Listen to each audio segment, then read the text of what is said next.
અમદાવાદના દેત્રોજના રાજપુરા ગામે ફૂડ પોઈઝનિંગની ઘટના। ધાર્મિક કાર્યક્રમમાં સેવ ખમણી ખાધા બાદ ગ્રામજનો બીમાર પડ્યા।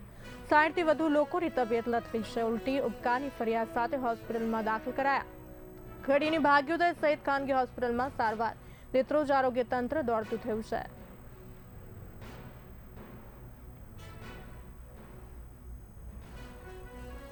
મારું નામ ડૉક્ટર કેવી નાઈ છે। હું ભાગ્યોદય હોસ્પિટલમાં આરએમઓ તરીકે કામ કરું છું નાઇટ ડ્યુટીમાં।